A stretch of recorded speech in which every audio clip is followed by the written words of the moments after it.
If you don't want to go to the nursing home, pack your suitcase and get out of my house." My son Marcus's words echoed against the walls like thunder. For a few seconds, time stopped. His voice, so much like his father's when he was angry, pierced my chest with the same force one uses to shatter a cherished glass. Only this time, I was the glass. I looked at him without responding. His eyes weren't those of the boy who once ran to me with open arms, but those of a man hardened by pride, ambition, and ingratitude. Standing behind him, Tiffany, his wife, watched with her arms crossed, that icy smile always fixed on her face when something pleased her.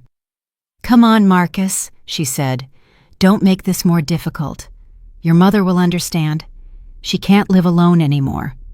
Your mother, that's what she called me. Not Mama, not my dear old Ellie, just your mother. As if I were a burden, a broken piece cluttering up her immaculate house.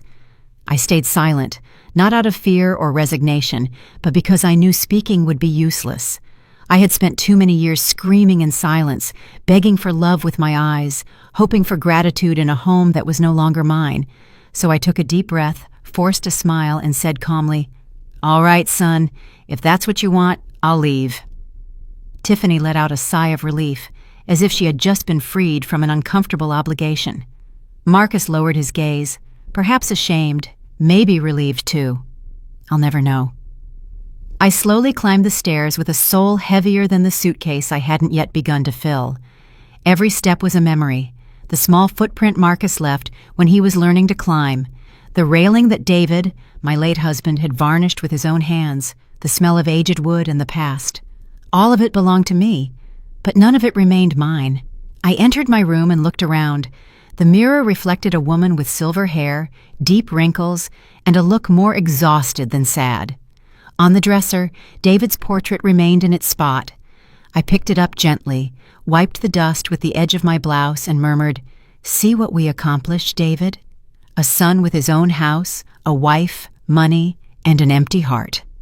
I pulled the old leather suitcase from the closet.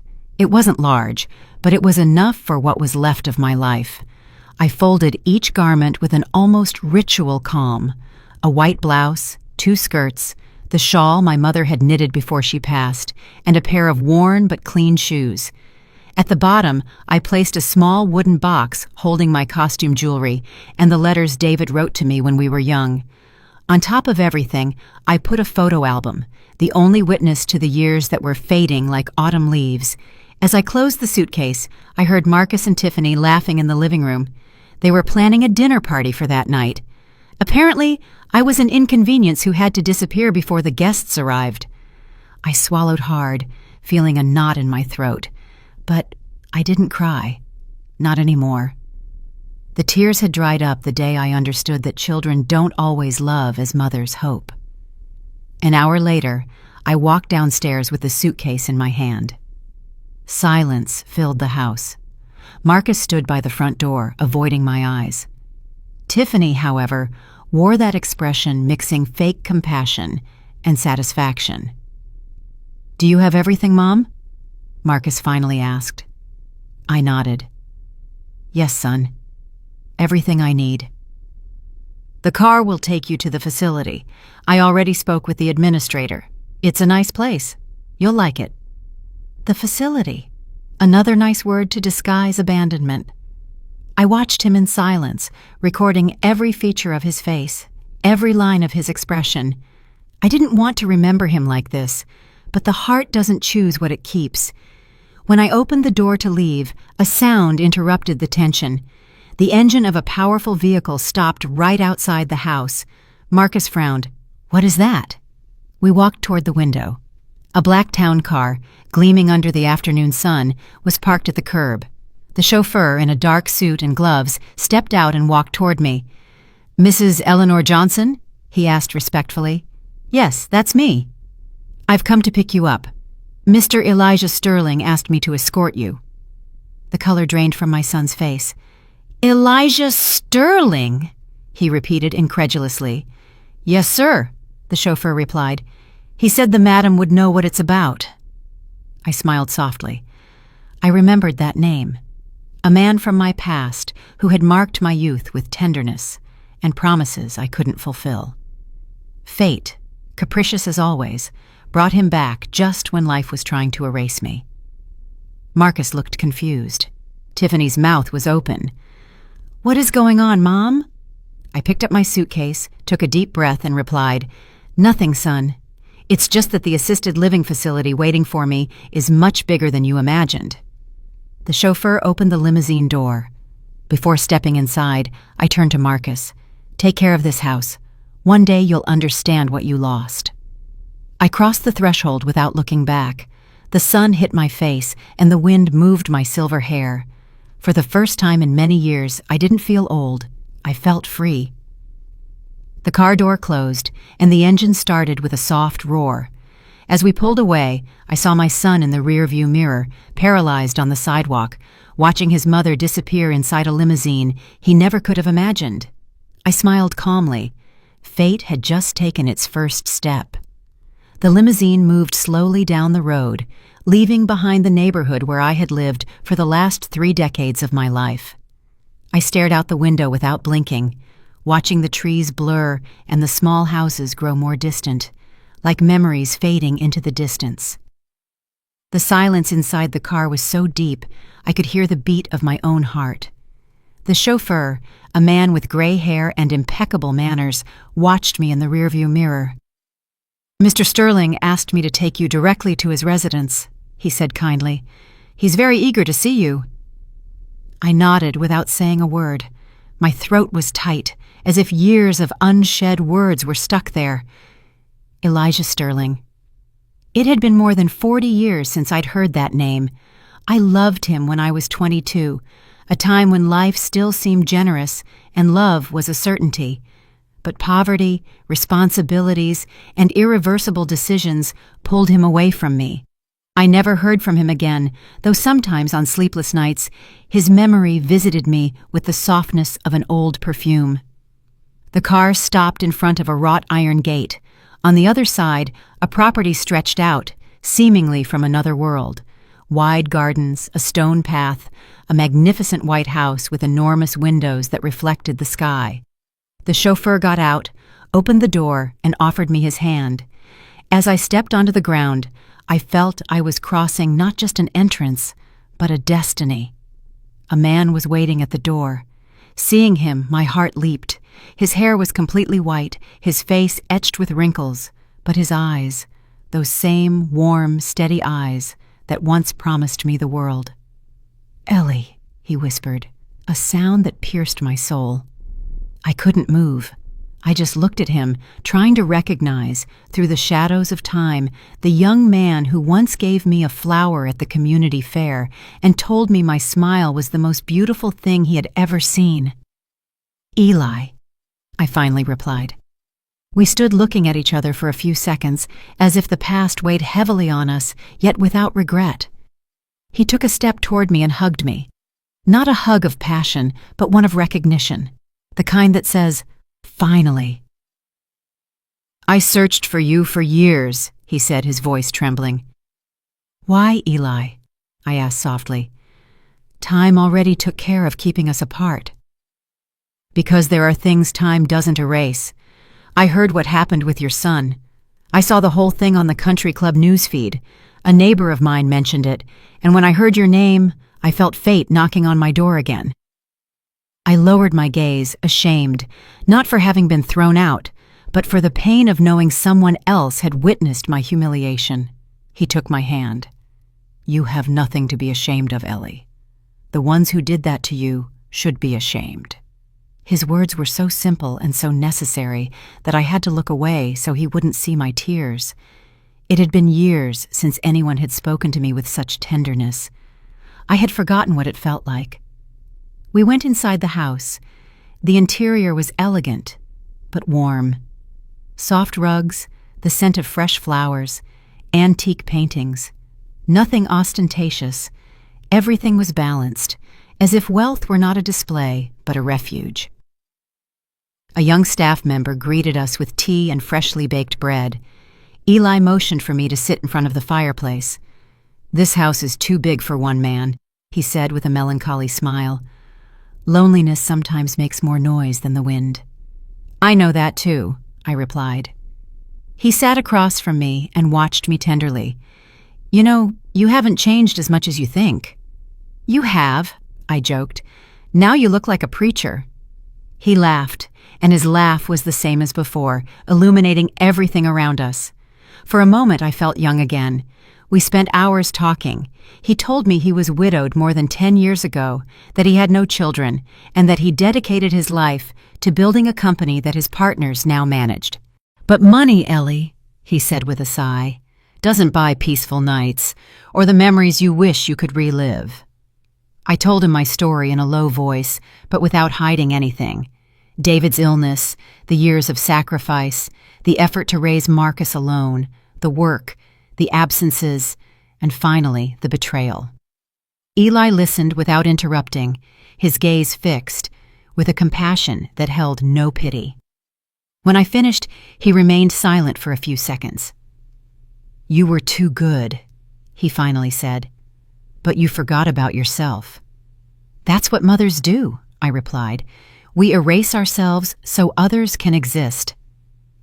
Well, it's time for you to write your name again, Ellie. His words made me tremble. I didn't know if it was a promise or a challenge. Maybe both. That night, he settled me into a bright room with a large bed and a balcony overlooking the ocean. The sound of the waves was different from that of my old house, softer, less sad. On the nightstand, I found an envelope with a handwritten note. No one can take away what you deserve. Rest. Tomorrow, we start anew. I tucked the note into my purse like someone guarding a seed, because in the depths of my heart, something was beginning to awaken. It wasn't love or hope, it was dignity. The same dignity my son had tried to rip away with his shouts, the same dignity that time had been unable to destroy. I turned off the light, took a deep breath, and looked toward the dark horizon. The future, for the first time in a long time, made me curious. I woke up to the sound of the ocean spilling in through the balcony. The air smelled of salt, of something I hadn't felt in a long time. Freedom. For the first time in years, I had no one rushing me, no list of chores waiting, no judgmental glance for moving too slowly. Just silence, and silence, when it doesn't hurt, can be a blessing. I got up slowly, put on a linen robe, and walked to the balcony. The sun caressed the water's surface as if the sea were alive and breathing. I took a deep breath. It was strange to feel peace after so much chaos. A part of me didn't know what to do with it. Behind me, the door opened gently. It was Eli with 2 cups of coffee. I thought you'd be awake already, he said with that deep, serene voice. The ocean wouldn't let me sleep too long, I replied, smiling. He handed me the cup. Then we have something in common. Neither the sea nor memories let us rest. We sat together looking at the horizon. For a few minutes, we didn't say anything, just shared the silence of people who don't need to fill voids with words. You know, Eli, I said at last, sometimes I think the past doesn't age. It just stays, waiting for the moment to return. And when it returns, he replied sadly, it sometimes surprises us with how little we've changed inside. His words made me think of David, my late husband. I didn't hate him. I just remembered him with the resignation one remembers a season. He was an upright man, a hard worker, but he never learned to listen to me. He worried more about what the neighbors would say than what his wife felt, and I accepted it all, believing that resignation was part of love. That morning, while Eli left for a meeting, I stayed alone in the parlor. There was an old piano on the table. I ran my fingers over the keys, not daring to play. I hadn't done so in more than 3 decades. When I was young, I played at the local church. It was my refuge. But when Marcus was born and money started to run short, I had to sell my piano and my dreams along with it. I closed my eyes and pressed a key. The sound was soft, almost timid, but it awakened something inside me. And without thinking, I began to play a melody I remembered by heart, one I used to sing when Marcus was a child and was afraid to sleep alone. My hands trembled, but my soul did not. When I finished, I felt a knot in my throat. The echo of the notes mixed with my tears. They were old, held-back tears, the kind one saves out of pride or habit. In that moment, I knew the past isn't cured by ignoring it, but by looking it in the face without fear. In the afternoon, Eli returned with a folder in his hand. "I brought you something," he said, placing it on the table. Inside were papers, blueprints, and documents. "I'm selling some properties," he explained, "and I thought you could help me with the administration." "Me?" I asked, surprised. "I haven't worked at anything in years." "Exactly why," he replied with a smile. "It's time for you to remember your worth." I didn't know what to say. For decades, my life revolved around others. Thinking about myself felt almost selfish, but there was something in the way he looked at me, something that made me believe I still had strength. That night, after dinner, I went up to my room with the folder tucked under my arm. I sat at the desk and began to read. The words, property, land, value, seemed written in another language. But little by little, my mind began to wake up. I remembered that when I was young, I was good with numbers, that I kept the accounts for David's business. I remembered that I, too, had had dreams. I closed my eyes and smiled. It was as if a sleeping part of me was starting to move again. Before falling asleep, I looked out the window. The moon was high and the ocean was calm. I thought of Marcus. Was he thinking of me? Did he regret what he said? Maybe not. But that didn't hurt me as much anymore. The pain had begun to transform into something stronger, determination. I touched the envelope where I kept Eli's note. "No one can take away what you deserve." I smiled. Perhaps, after all these years, fate was giving me a second chance. And this time, I wasn't going to waste it. I turned off the lamp, lay down, and before closing my eyes, I whispered, "Thank you, Eli. Thank you, life." They say that freedom, when it arrives late, tastes different. It doesn't have the sweet flavor of youth, but a deeper, wiser, almost serene taste. That's how I felt every morning waking up in that house by the sea. Free, but also new. The days passed with an unfamiliar calm. I got up early, made coffee for 2, and then walked through the garden, touching the flowers with my fingertips as if to make sure it was all real. Afterward, I sat at the desk with Eli's folder and immersed myself in papers, numbers, and decisions. At first I doubted myself. Too many years had passed obeying orders, asking permission, living in the shadow of others. But little by little, I began to remember what it was like to take the lead. The brain, just like the heart, only needs a spark to burn again. Eli noticed it. Sometimes, seeing me concentrated, he would stand silently at the door, watching me with a mixture of admiration and tenderness. "You look different," he told me one day, "as if time were giving you back something it took away." "Maybe it's giving me back myself," I replied. The afternoons were another story. Eli and I used to walk on the beach. The sun fell slowly, painting the sky with a melancholy gold. He spoke little, but when he did, his words always left a mark. "You know what I admire about you, Ellie?" he asked one afternoon. "I don't know. Sometimes I think there isn't much left in me to admire." He smiled. "You're wrong. You've endured things many couldn't handle. And yet, you're still good." His words moved me more than I wanted to show. I had spent so much time believing that being good was synonymous with being weak that hearing that made me doubt for an instant. What if goodness wasn't weakness, but strength? What if forgiveness wasn't surrender, but a way to look forward without letting hatred drag us down? That night, I slept peacefully for the first time in many years. With the passing of the weeks, Eli began to delegate real responsibilities to me. I helped him review contracts, organize meetings, and make important decisions about the properties. The partners, initially looking at me with suspicion, soon understood that my intuition was accurate. "Your wife was right," one of them said on one occasion.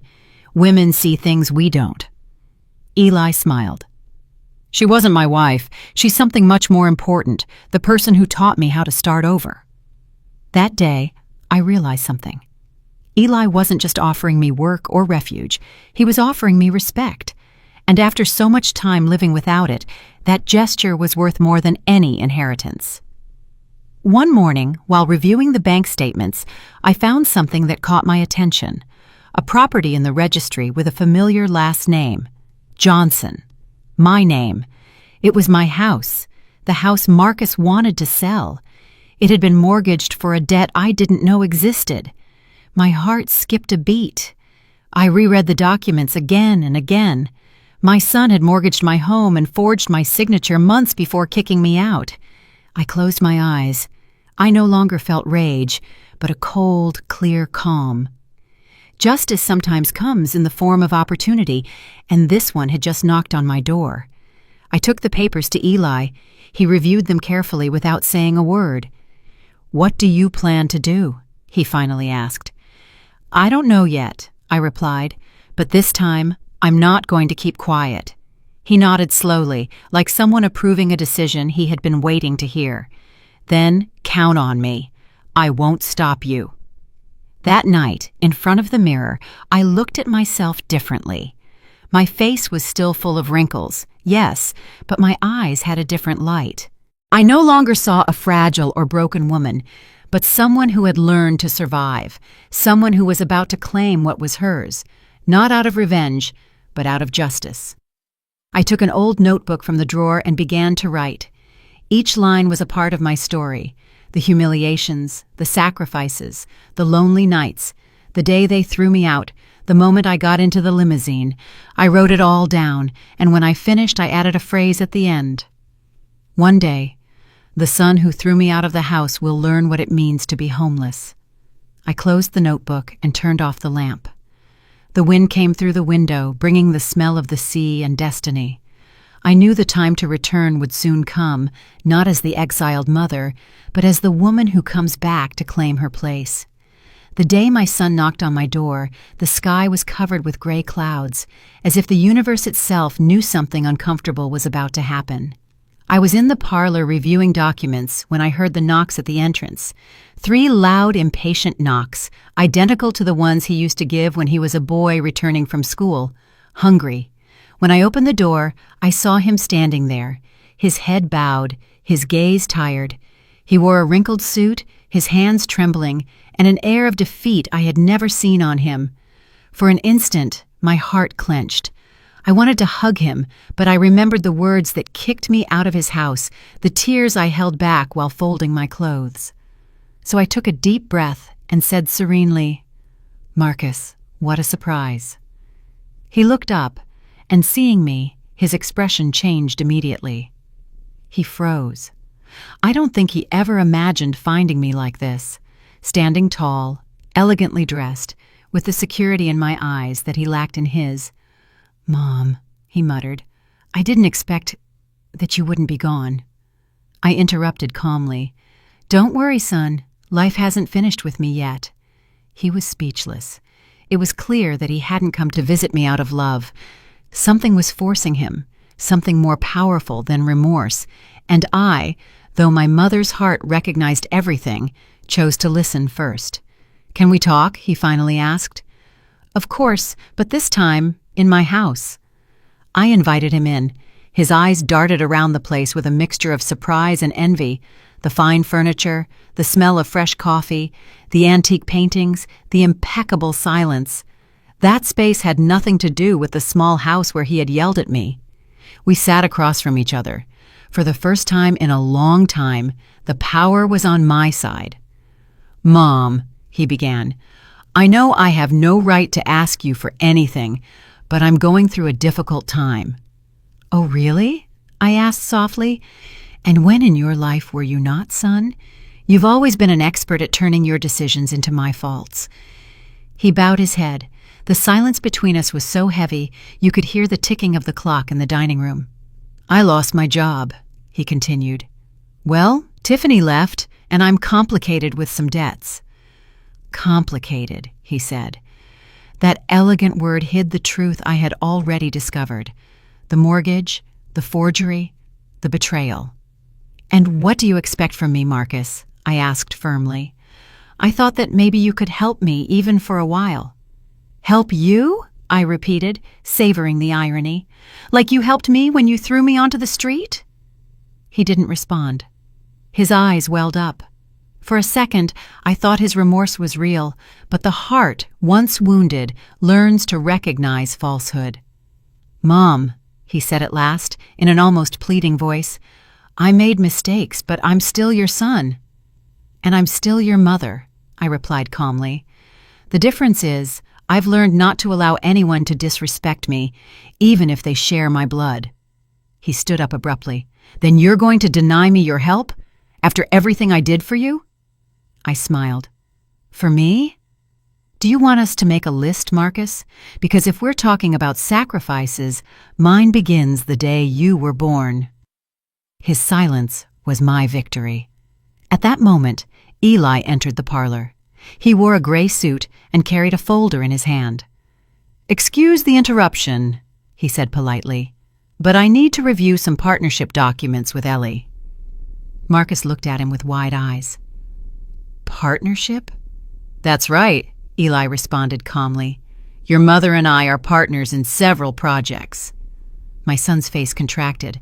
I couldn't tell if it was astonishment, jealousy, or pure rage. "You? Partners?" "Yes, son," I replied with a calm smile. "It turns out life gave me a second chance, and I took it." Marcus couldn't believe it.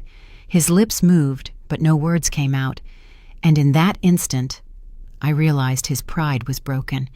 Eli placed the folder on the table and looked at me. "When you're done here, we'll review the numbers." "Of course, Eli. Thank you."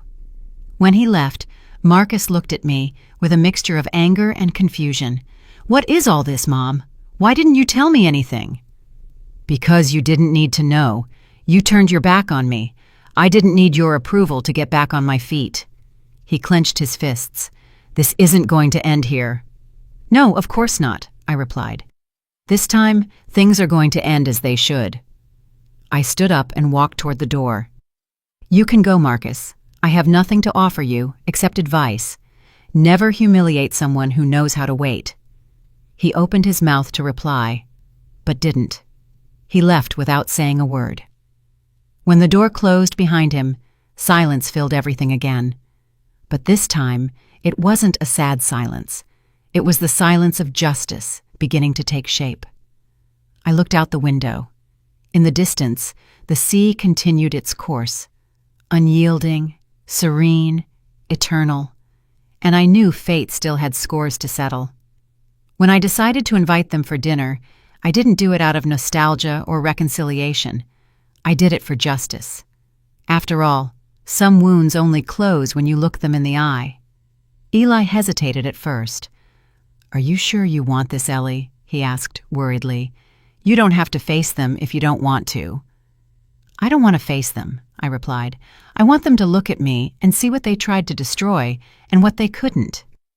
And so, a week later, the main dining table was set like never before, white linen, tall candles, crystal goblets, and a meticulously prepared dinner by the private chef. I wore a dark blue dress, discreet but elegant, and a silver brooch that belonged to my mother.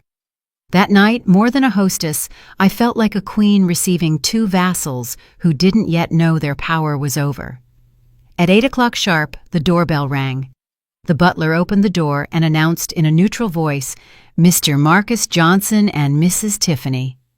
They both walked in, arm in arm, she, as always, impeccable and haughty, with a forced smile, he, nervous, looking around, uncomfortable with so much opulence. "Mom," Marcus said, "thank you for inviting us."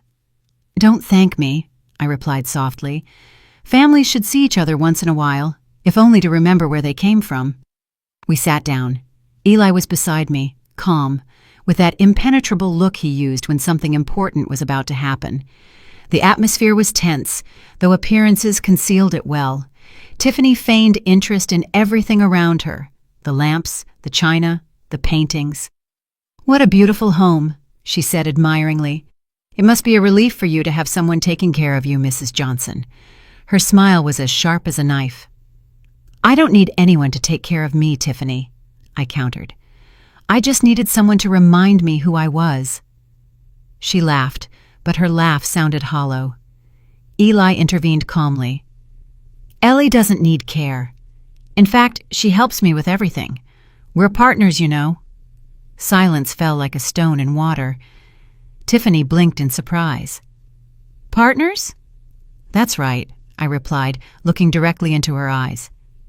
We work together in the real estate business. In fact, several of the largest contracts are in my name. Marcus looked at me with a mixture of confusion and wounded pride. I didn't know that. You didn't need to know it, I retorted. Some things are only shared when someone proves they deserve them. The dinner progressed with forced courtesy. I spoke little, observing. Eli, on the other hand, guided the conversation with elegance. He asked them about their business, their lives, their plans. Tiffany responded with half-truths. I knew her well. Her words were like expensive perfumes, pleasant on the outside, toxic on the inside. Midway through dinner, Eli stood up and said, Before dessert, I have an announcement to make. We all looked at him. He took my hand delicately and spoke in a firm voice. I've decided to retire permanently, and I want to leave all my legal and financial affairs in the hands of someone I completely trust, Eleanor Johnson. The silence was absolute. I could hear the beat of my own heart. Tiffany choked on her wine. Marcus looked stunned. What? He managed to say. You're going to leave everything to her? Eli smiled. I'm not leaving her anything, Marcus. She earned it. She has shown admirable intelligence and strength. And, he looked at me tenderly, I have something you lost. Respect for her. Tiffany shifted in her chair, pale. Marcus stood up abruptly. This is insane. No, I replied in a low but firm voice. The insanity was thinking you could humiliate me and that the world would applaud you. He looked at me with anger, but behind that anger was fear. Tiffany tried to intervene, but I directed a look at her that stopped her. Relax, Tiffany. There's nothing you can say that will change what is already done. Eli excused himself for a few minutes, leaving us alone.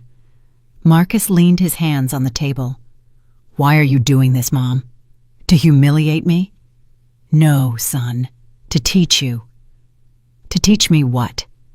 To not despise the person who gave you life. He stared at me with a frown, as if he were suddenly seeing me for the first time. His voice cracked.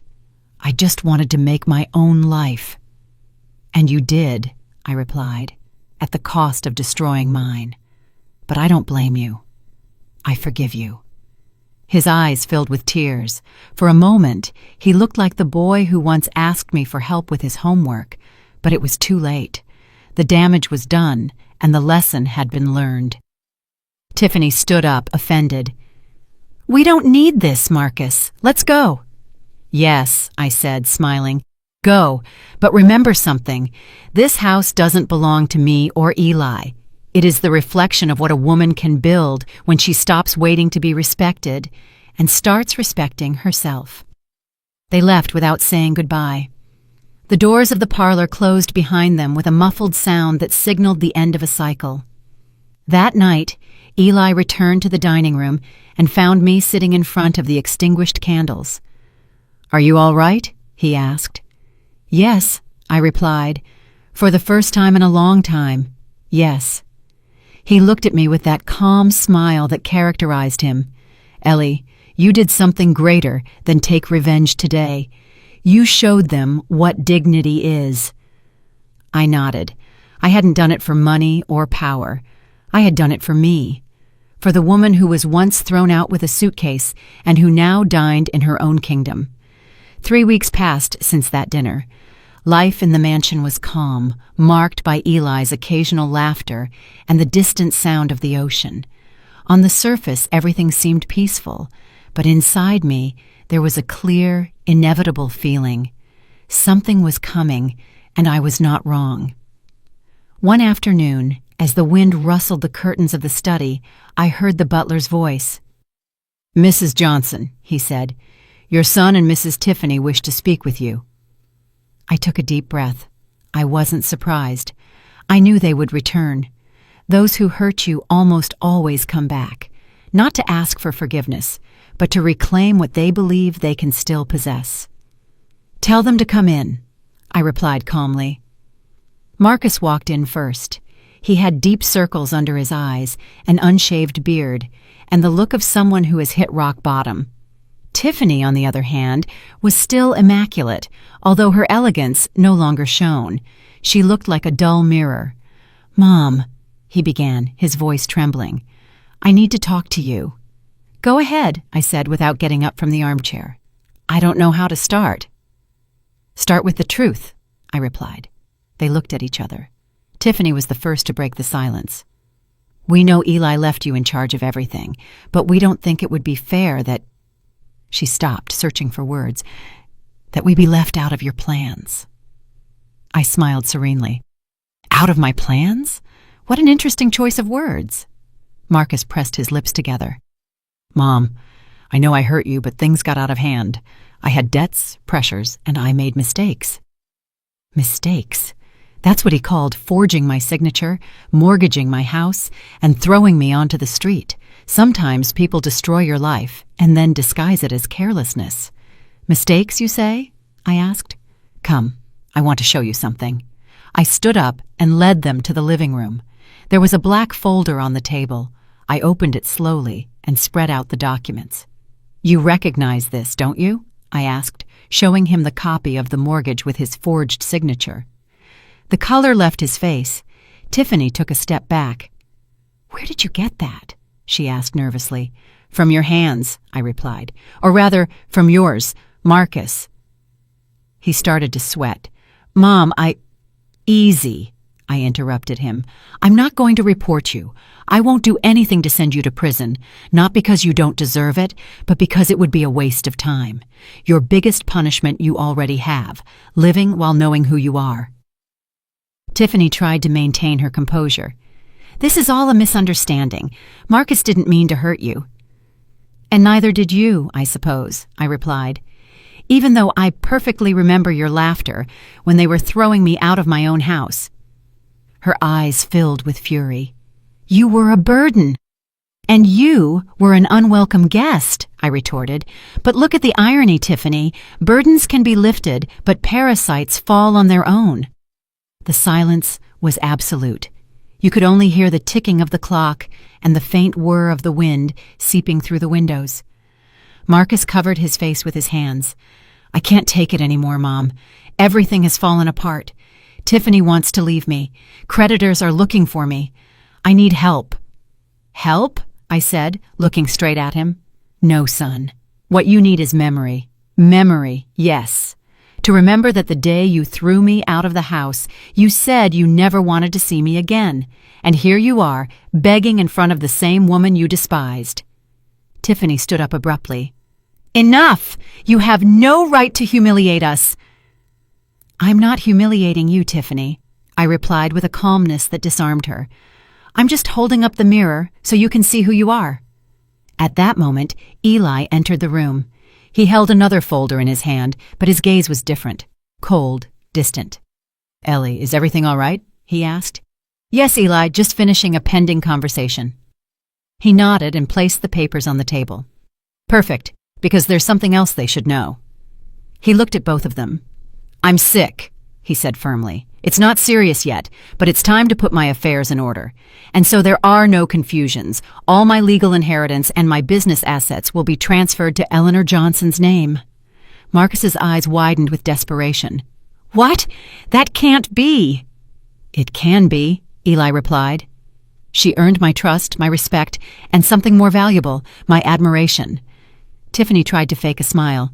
"That must be a mistake, Mr. Sterling. Marcus has always wanted to repair what happened." Eli looked at her with disdain. "Remorse born out of self-interest is worthless, madam." Marcus collapsed into the armchair, exhausted. For the first time, I saw him without masks. just a lost, empty man who no longer knew whom to blame. I walked over to him, put my hand on his shoulder, and whispered, "I warned you, son. Houses are built with love, not with selfishness. You chose fire, and now you live among the ashes." His tears began to fall. Tiffany stepped away, annoyed, ashamed.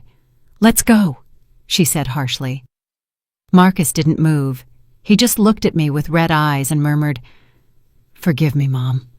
I watched him in silence, and although my heart softened for an instant, I knew I couldn't step back. "Forgiveness isn't asked for, son," I said firmly. "It's demonstrated." When they left, the air felt lighter. Eli approached and offered me his arm. "Are you all right?" "Yes," I replied. "It just hurts to confirm that sometimes the cleanest mirrors show the dirtiest truths." He nodded. "You closed a door?" "No," I said, looking out the window. "I closed a cycle. The doors? They will still open, but only for those who know how to enter with respect."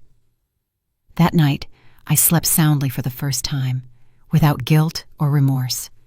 I knew the worst was over, but something in my soul told me that fate hadn't yet spoken its last word. The dawn arrived, covered by a strange silence. Neither the chirping of birds, nor the murmur of the sea, just an emptiness that weighed in the air. That morning, I knew, before they told me, that something had ended. I entered the study and found him there, leaning back in the armchair, his eyes closed, his face at peace, and a slight smile. Elijah Sterling had departed in his sleep, without pain, without warning, without saying goodbye. For an instant the world seemed to stop. I approached slowly, took his cold hand, and pressed it against my chest. "Thank you," I whispered, "for giving me myself back before you left." The tears came on their own, but they weren't tears of sadness. They were of gratitude, because he didn't leave me alone, but filled with strength, with dignity, with a new life. The attorney arrived at noon. His face was serious, his tone precise. "Mrs. Johnson," he said, "Mr. Sterling left a clear will. All his assets, properties, and shares legally pass to your name. There are no possible challenges." I nodded silently. I felt no joy, only an immense responsibility. True love is not measured in inheritances, but in what one leaves in the other person's soul. The news spread quickly, and it wasn't long before the person who most feared hearing it arrived, my son Marcus. He came that same afternoon, sweating, his shirt unbuttoned, his eyes red with rage. He burst through the door without knocking. "So now all this is yours," he said, almost shouting. "The old man's entire fortune, too." I looked at him in silence.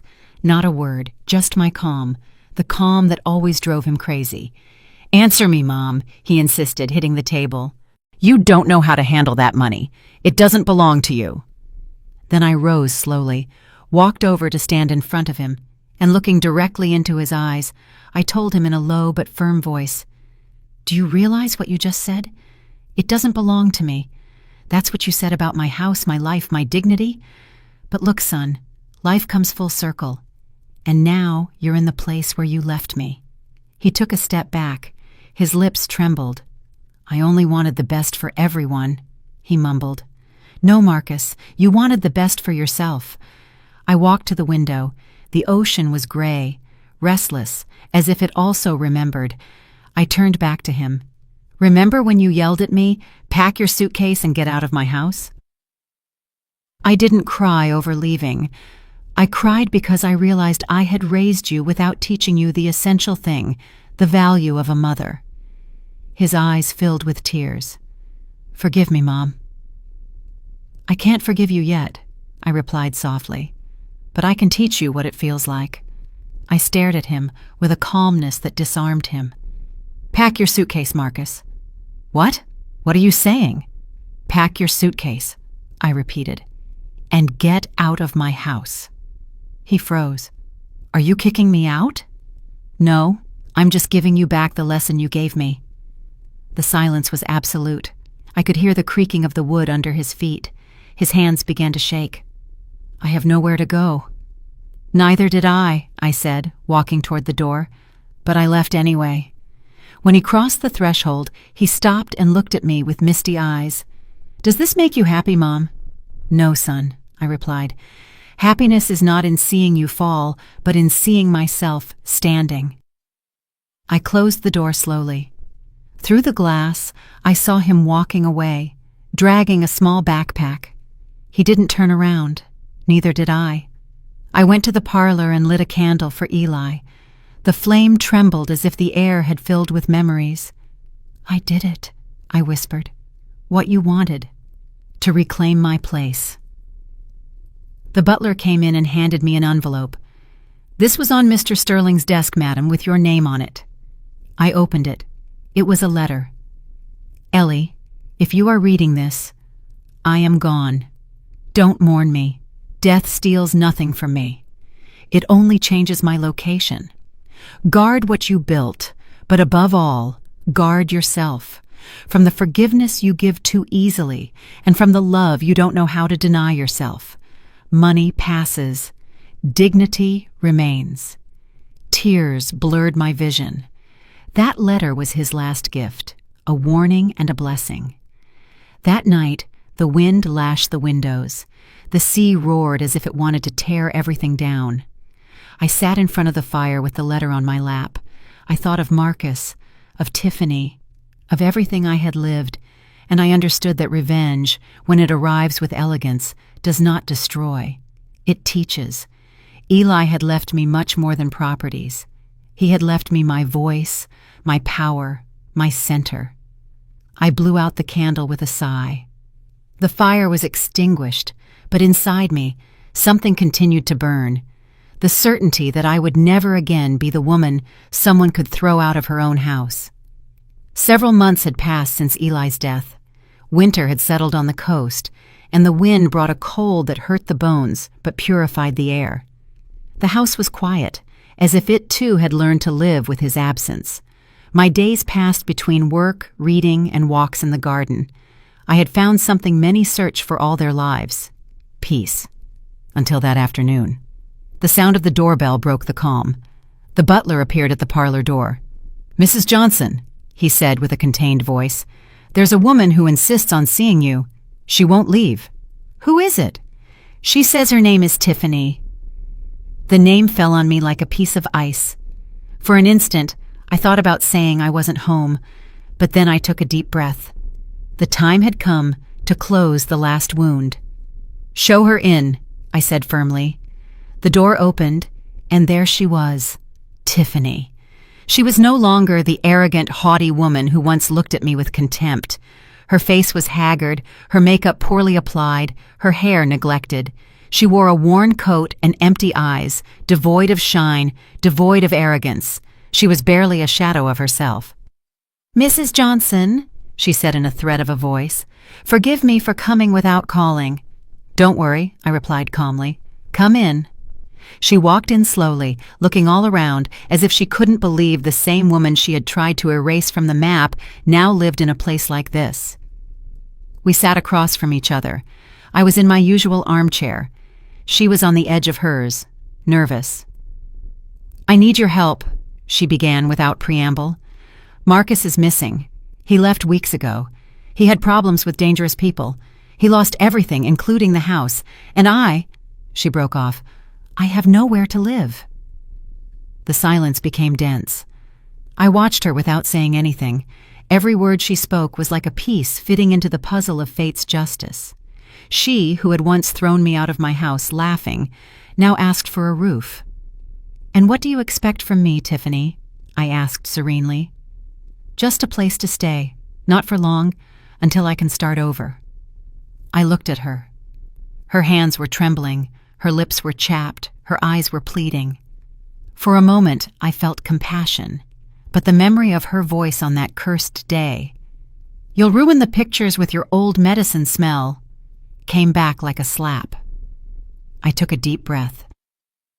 "Do you remember when you told me that a house was no place for useless old women?" I asked softly. "Mrs. Johnson, I was wrong. I know that. But words, like stones, leave a mark. She fell silent, her eyes filled with tears.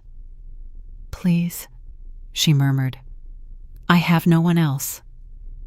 I looked at her closely, not with hatred, but with a calmness that only years can give. Life, I thought, is a cruel but fair teacher, and this woman had already learned her lesson. I stood up slowly and walked to the window. The sea was gray, turbulent, just like that afternoon Eli died. And looking toward the horizon, I spoke without turning around. I can't offer you a home, Tiffany, but I can offer you something that is worth more. What is that? She asked, barely audible. The same advice you gave me one day, though in different words. Learn to start alone. She lowered her head in defeat. She stood up with effort and walked toward the door. Before leaving, she stopped. You know, she whispered, I always believed you were weak, that your silence was cowardice.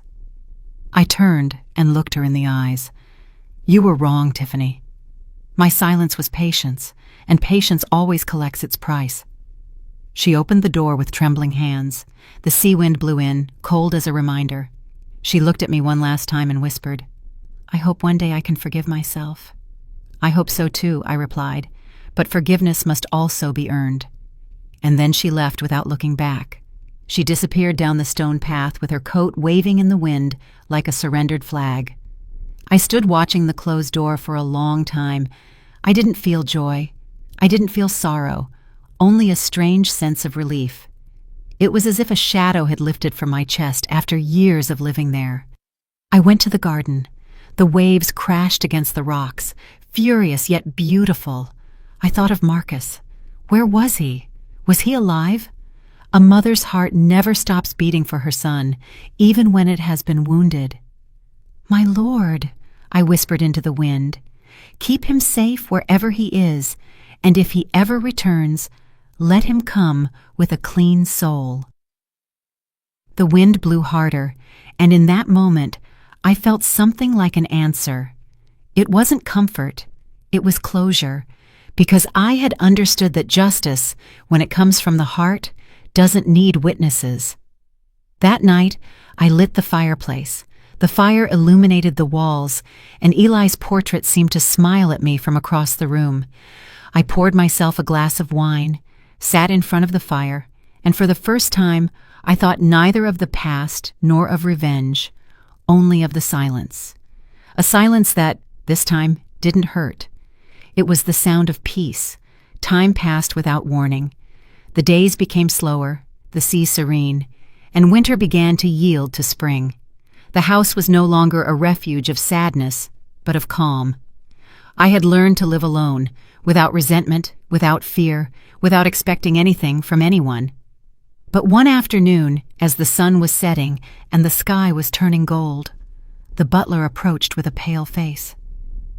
Mrs. Johnson, he said, almost in a whisper, there's someone who insists on seeing you. He says he is your son. My heart skipped a beat. My body felt numb, as if all the past had suddenly rushed into a single second. Show him in, I said, trying to keep my voice steady. Marcus walked in slowly, but he wasn't the same haughty man who had yelled at me years ago. His face was aged, his skin pale, his steps clumsy. He carried a cane in his hand and a cough that sounded like a farewell. His sunken eyes were those of someone who had lost more than money. He had lost life itself. Mom, he whispered. My name on his lips sounded different. There was no anger or pride, only exhaustion and a silent plea. I stood still, watching him in silence. I didn't know whether to run to hug him or remain firm. But he walked closer, fell to his knees in front of me, and began to cry. Forgive me, Mom. Please forgive me. His weeping was real, different from other times. He cried like a lost child, and in that moment, I understood that he was no longer my enemy, but a soul defeated by his own mistakes. I leaned down, took his face in my hands, and said with a trembling voice, I don't know if I can forgive you for everything, son, but I can love you, even if you no longer have time to change the past." He cried harder. "I've been sick," he confessed. "The doctor says I don't have much time left, and I just wanted to see you one last time." My eyes filled with tears. "Why did you wait so long?" I asked. "Because shame weighs more than pain." I helped him stand up and led him to the armchair by the fire. I poured him some tea. His hands shook as he held the cup. The silence between us was not awkward. It was necessary. Every second that passed seemed to slowly erase the shouts, the tears, the abandonment. "What happened to Tiffany?" I asked after a while. "She left the country. I never heard from her again." I nodded. Destiny doesn't forgive arrogance. But I didn't feel joy for her downfall, only pity. Marcus looked at me and smiled weakly. "You know, Mom, when I saw you get into that limousine, I hated you. Why?" "Because I knew, in that instant, that I would never be stronger than you." His words pierced my heart. I didn't know whether to laugh or cry. That's life. You spend decades waiting for recognition that only comes when you no longer need it. We spent hours talking.